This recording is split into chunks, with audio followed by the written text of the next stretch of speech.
You are tuned into the baseball show. We want to thank you. I'm Andy Singleton. That's Ralph Lifshitz. Hope you're enjoying what we've been putting out for you. We're mesmerized and blown away and humbled by the amount of response and reaction we're getting to this video series. So we want to thank each and every one of you who have taken the time to subscribe, leave a comment, like a video, anything you've done to help us with this momentum. We are currently the fastest growing fantasy baseball show on YouTube, and we only have you, the viewers, to thank for it. So if this is your first time watching, you've watched this before, you still have yet to subscribe, please do us a favor, hit pause right now, subscribe, and then resume watching this video. You can always go back and check the player library, which has all the players we've covered on their own, alphabetized and isolated. So you can just go to that one particular player, search for him, and see what we have to say about him. And with that being said, we're going to jump into something that Ralph and I both enjoy talking about a lot, and that's prospects.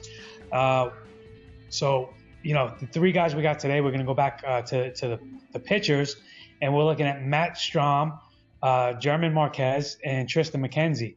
These are all guys with varying degrees of success and projectability. And we'll kick things off right off the bat with Kansas City Royals lefty Matt Strahm. Now, I want to ask you, Ralph, did anyone see this guy coming?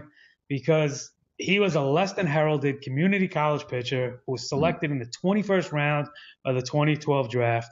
But all he's done since that is strike guys out at just a shade under 11 Ks per nine through 246 minor league innings across four levels. And, he carried that with him in his promotion to the Royals bullpen, finishing 2016 with the 12th K per nine ratio.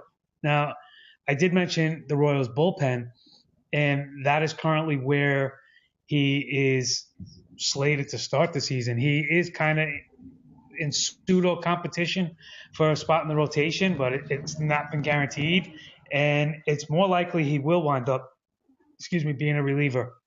Now, he's a fastball curveball lefty, and for me, the concern is, does he wind up in the bullpen? We saw the Royals do this with Brandon Finnegan, who came up much in the same way. The biggest concern for me, is that the Royals rotation isn't exactly a deep one. And if they don't see him as a legit candidate as a starter, while he could be excellent in a relief role, it just ain't the same. Short of becoming a left-handed Betances, a.k.a. Andrew Miller, his role is, just kind of too murky right now. Not to mention, he hasn't faced a ton of advanced hitting. While his K ratios have dipped with every promotion he's made as a starter, he logged he logged just 100 innings at Double-A, and they were good, but nothing that would make you take a double glance at it, especially considering he was 24 years old and doing it. So for me right now, his dynasty value is way too high for me to want to try to acquire him. And I don't think I'd be too hesitant to move him if a decent offer was made to me as an owner. So fill in the holes for what I'm missing with Strahm, because he's a guy I do like and I do think has value. I just don't think he is going to be talked about to the level that he might be getting some, hype with at the moment. Yeah, and I think the thing with Strahm is, as you said, he's sort of an unheralded prospect. He came out of nowhere, and I feel like Kansas City right now, that's kind of exactly defines their system, is guys like Strahm. He did have a big breakthrough in 2016. He actually tweaked some stuff in spring training last year within his mechanics. His stuff and spin and control really took a step forward because of it. He's got a nice fastball, works in the mid 90s. Was probably lower 90s as a starter, can work in the mid to the upper 90s, conducts 96, 97 out of the pen. He mixes in a really slurvy curveball that I like a lot. He's got an average changeup that he mixes in as well. I wonder with Wade Davis now in Chicago, if he's a guy that, if something happens with Herrera, there's some injuries, ineffectiveness, same thing with Soria. I mean, Herrera's a great reliever. Soria at this point, I think there's some question marks about. I think he could slot into an important role in that bullpen. We've seen guys really take a step forward. Wade Davis was, sort of one of these fringy starter relievers. What is he going to be? He took a huge step forward. Maybe he's the next guy in Kansas City that does that. I think he's got the talent to be one of the 5 guys in their rotation right now. I don't know if because of money and free agent contracts, and obviously they don't give away many, and other guys in the rotation not having the same flexibility in terms of being able to go back to the pen, that if Strahm maybe is sort of the odd man out at this point and ends up having a big role in the pen and then makes some starts, almost like what Danny Duffy was for a few years in Kansas City. But there's a lot to like here. As you said, he's had some decent strikeout numbers in the minors. He's a lefty. I think in redrafts, 12-team, you're probably not taking a chance on him unless it's a holds league or a league where there's some inning limits and you're interested in him as like a last round flyer, as a good bullpen arm with some upside. I see it there. In Dynasty, I think, as you said, his value is probably a little higher than you want in terms of trading for him. But if you're drafting a new Dynasty right now, or a deeper league, 16 teams plus, even that's redraft, he's a guy I would take a chance on. And I think there could be some upside here at a relatively low price in a league like that. But I think, as with all these players, they have their format where they're a fit and other times where they're not. It's interesting what you propose, that, maybe he could go that Wade Davis route, and become the setup guy, the 8th inning guy at some point for the Royals. If that's the case, then that goes back to what I was mentioning, with Andrew Miller as a comp, or even Betances. And that's only because of the ridiculous K/9 ratios he's putting up. I mean, to be 12 or over is not something to sneeze at, and especially from the left, from coming from the left-handed side. So, we've seen the Royals do this with pitchers they've had in their organization. They're not afraid to. While he has been a starter up to this point, it's not out of the realm of possibility that he just doesn't fit in the rotation for them or their plans. And short of him getting that 8th inning role, or even, some vulture saves or whatever, it just, depending on what type of league you're in, it just doesn't really feel like it pays at this point. But somebody to keep an eye on. And I think Ralph and I will both agree, if you own him in Dynasty, congratulations. You probably, should cash out now and take advantage of, getting something that you could feel more comfortable with, sustaining over a period of time. So let's move on to German Marquez of the Rockies. Aleman, first name German. How can you not like that? Now, it's a very limited sample, but he actually was really good in Coors. He got promotion at the end of the year. He threw 20 innings for the Rockies. He was, like I said, he was pretty good at home at Coors.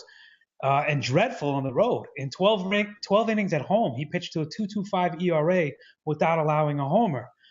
Conversely, on the road, in only 8 innings, he allowed 2 homers and a 9.35 ERA. Now, of course, the bulk of that damage came in one outing against the Giants. But given his history of control, I'm interested to see what he can do in an extended period.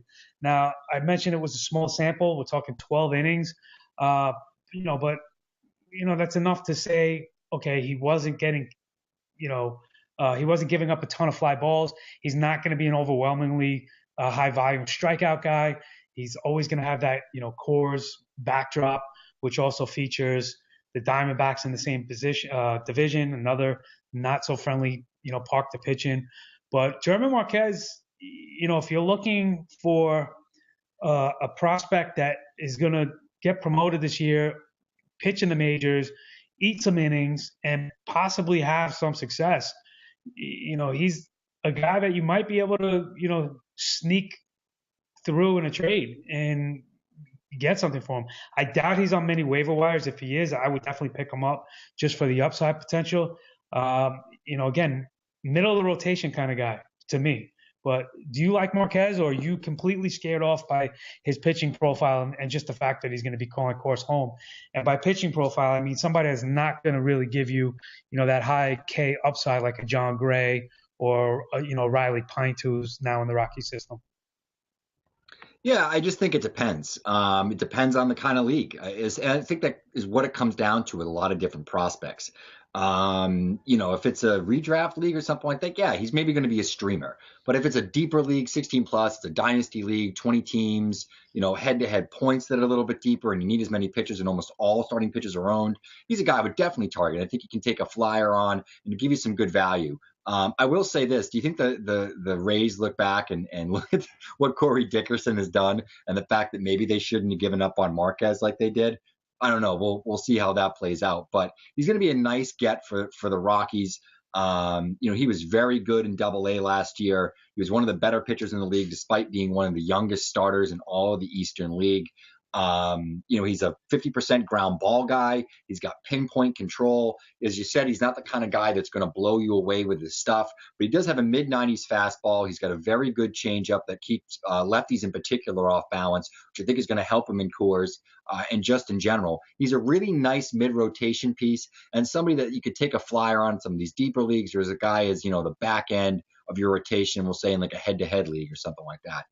Marquez is definitely a decent sleeper. I wish he pitched in a place like Oakland or New York or Florida as opposed to Colorado, because I think that he would be an off-the-charts kind of a sleeper, almost Henderson Alvarez-esque when he was in Florida and in Oakland. But unfortunately, he pitches in Coors, but I think the fact that he's a ground ball guy and has such good control, he's not going to get himself into too much trouble. But it's still a concern. Yeah, and for me, the interesting thing to look at was he going to maintain that control in Coors, with the elevation, and where pitch is going to just have a little more lift to them and sit up a little. But so far so good, and he's been able to keep that control. I like the Henderson Alvarez comp, the Coors as home field. That's going to pose a problem for anybody. But we do rely on Rockies pitchers in fantasy. Chad Bettis is not the guy you're posting on your Facebook account that you just acquired, but he's going to be in fantasy rotations. And German Marquez, he should be a decent source of fantasy production as well. So somebody you can get cheap in redraft leagues. Somebody you can probably get pretty cheap in dynasty as well. And somebody should probably definitely, keep a tab on if you don't just go out and acquire right now. The final guy we're going to talk about is probably a couple years away, but is developing a ton of buzz and electricity. One of possibly the most exciting young pitchers in all of baseball. I'm talking about Tristan McKenzie of the Cleveland Indians. He was the 42nd overall pick in the second round. He was born in Brooklyn, which, I fancy, but he's made Florida his home. He's a tall, lean, and lanky guy, and he was actually headed to Vanderbilt, who has a vaunted reputation for developing pitchers. So he bypassed that to take a $10 million above slot salary and, just get a jump start on his professional career. As I mentioned, he's 6'5". He's really thin, so he looks even taller. Not to say 6'5" is short, but he looks even taller than 6'5", just based on his body composition. So he's got a great pitcher's frame that he can still add to and fill out with. I think he still hasn't reached his max velocity that he will as he continues to mature. He's still very young. And this kid already has been striking out basically everybody that steps in to a batter's box against him. So Tristan McKenzie, if you have not heard the name yet, phenomenally exciting young guy who by the end of this season might be in a unanimous top 10 prospect list across the board. There's that much growth to his game that could be realized this, hopefully he's realized this season. So Ralph, break it down on Mr. McKenzie. Yeah, I love Tristan McKenzie. He's part of the trio of prep arms that Cleveland took in the 2015 draft, Brady Aiken and then Juan Hillman actually being the other two. McKenzie is the best of the bunch so far, though Aiken certainly had the most helium and highest profile, obviously being the number one pick in the 2014 draft and going back in, having Tommy John, that whole thing. We won't get into it right now. But McKenzie is a string bean. His nickname is Sticks for a reason. He's 6'5", 165. I think the great thing about that is there's still a ton of projection left as his body matures. As young as he is, he's already added 3 or 4 ticks of miles per hour onto the fastball. He's working in the mid 90s now. He's got a plus curve. He mixes that with a plus change. I love it anytime there's a teenage prep pitcher that already has a feel for 2 off-speed pitches, one particularly being the changeup, which seems to always be the thing that lags behind in terms of pitch development with these young prep arms. He's got clean, repeatable mechanics. He's sort of got that rubber arm build. He's got that combination of upside stuff, fundamental pitching knowledge. I think that really makes him one of the most attractive, teenage to young sort of arms, in dynasty leagues in any sort of format right now. I love Tristan McKenzie. I think that the Indians have an absolute stud here. As you said, he could be, amongst the upper echelon of pitching prospects if he isn't already, but he could be in that top atmosphere of 5 to 10 as some of these guys at the top of top 100 list start to matriculate and make their way to Major League Baseball. Yeah, he's a guy that if you were fortunate enough to grab him, hold, you're probably going to get some lowball offers, thinking maybe people are unaware of, if you even realize what you have. Maybe you can take advantage of somebody else who, just stumbled upon him, picked him up, and, thinks he's, too young and too far away. But when we talk about guys like on this show, like Francis Marte, Anderson Espinoza, youngsters who are, on the rise, McKenzie's hasn't proved at the level that they've proved it yet, and it's probably a year behind them, but he's on that kind of trajectory to be, one of the most talked about young arms in the game. So I think we're both in agreement. We both like McKenzie a lot. Tristan McKenzie, try to get him if you can. Go add him to your rosters where you can.